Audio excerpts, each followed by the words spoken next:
নমস্কার বন্ধুরা, মেধা স্মার্ট কিচেনে আপনাদের সবাইকে স্বাগত। আজকে আমি চলে এসেছি সম্পূর্ণ ভিন্ন স্বাদের একটা চিকেনের রেসিপি নিয়ে, অত্যন্ত কম তেল মশলায়। তো চলুন দেখে নেওয়া যাক রেসিপিটা। প্রথমে এখানে আমি কড়াইয়ে 1.5 চামচ মতো তেল দিয়েছি, সাদা তেল অবশ্যই, আর দিয়েছি জিরে ফোড়ন। এরপরে কেটে রাখা পেঁয়াজ আর ক্যাপসিকামের টুকরোগুলো আস্তে আস্তে দিয়ে দিয়েছি এবং নাড়াতে থাকছি। এই রান্নাটা যেহেতু অত্যন্ত কম তেল মশলায়, তাই চেষ্টা করতে হবে বারবার ঢাকা দিয়ে আর বারবার নাড়িয়ে নেওয়ার। তো এখানে আমি পরিমাণ মতো একটু নুন দিলাম, যাতে পেঁয়াজটার ক্যাপসিকামটা একটু নরম হয়ে যায়। তো এখানে নাড়তে নাড়তে অবশ্যই আমি দেখে নেব কতটা কি নরম হচ্ছে। তারপরে বেশ কিছুক্ষণের জন্য এটা ঢাকনা চাপা দিয়ে রেখে দিতে হবে।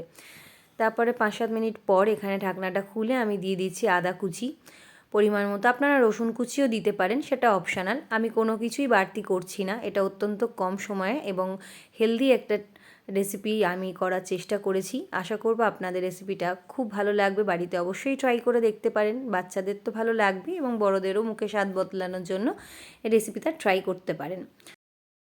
যদি রেসিপিটা ভালো লাগে অবশ্যই লাইক, শেয়ার, সাবস্ক্রাইব করবেন এবং চ্যানেলটার পাশে থাকার অনুরোধ রইল।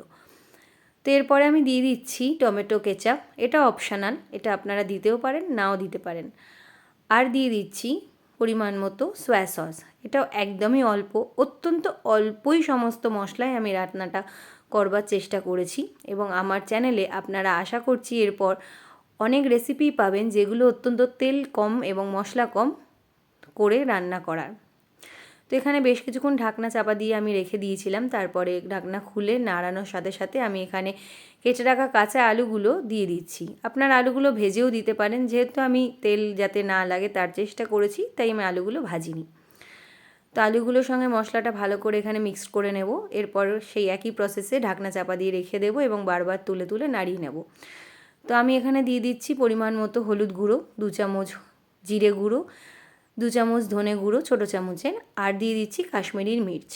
আপনারা লাল লঙ্কার গুঁড়োও দিতে পারেন, সেটা অপশনাল। যেহেতু আমরা বাড়িতে কেউ লাল লঙ্কার গুঁড়ো খাই না, তাই আমি সেটা দিইনি। এবং আমি লঙ্কা এখানে দিইনি, কাঁচা লঙ্কা। আপনারা দেখবেন আমি সব শেষে কাঁচা লঙ্কাটা ওপর দিয়ে দিয়েছি, কারণ আমরা ঝাল যেহেতু কম খাই, আর লাস্টে দিয়ে দিলে লঙ্কাটা মশলার সাথে বেশি ফেটে গিয়ে ঝালও হয় না এবং একটা খুব হালকা ঝালের ওপর রান্নাটা খুব টেস্টি হয়।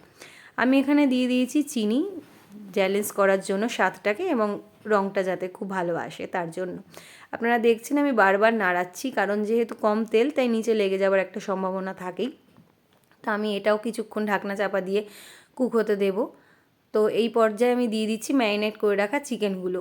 চিকেনটাকে আমি নুন, হলুদ আর কাশ্মীরি মির্চ দিয়ে ম্যারিনেট করে রেখেছিলাম বেশ কিছুক্ষণ।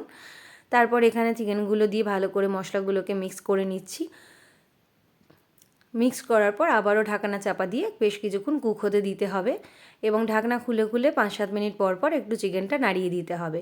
তো চিকেন থেকে যে পরিমাণে জল বেরোবে সেই জলেই চিকেনটা প্রায় অর্ধেক সেদ্ধই হয়ে যাবে।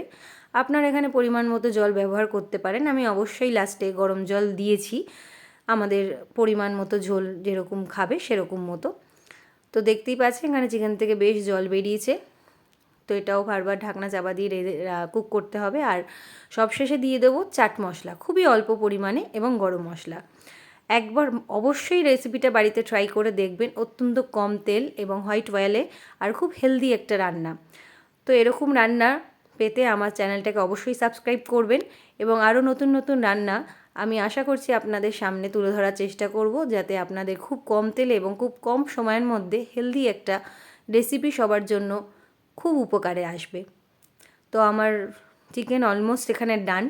আমি এবারে জল দিয়ে জাস্ট কুক হতে দেবো এবং পরিমাণ মতো সমস্ত কিছু দেওয়ার পরে একবার অবশ্যই টেস্ট করে নেব। আশা করব আপনাদের রেসিপিটা খুব ভালো লাগবে এবং বাড়িতে অবশ্যই এটা ট্রাই করবেন। আর নতুন নতুন রেসিপি পাওয়ার জন্য আমাকে অনুরোধ জানাবেন। আমি চেষ্টা করব আপনাদের সামনে হেলদি এবং টেস্টি, খুব কম তেল মশলায় কী করে রান্না করা যায় তার কিছু উপহার আপনাদের সামনে তুলে ধরা। তো আজকের মতো বন্ধুরা টাটা, গুড বাই।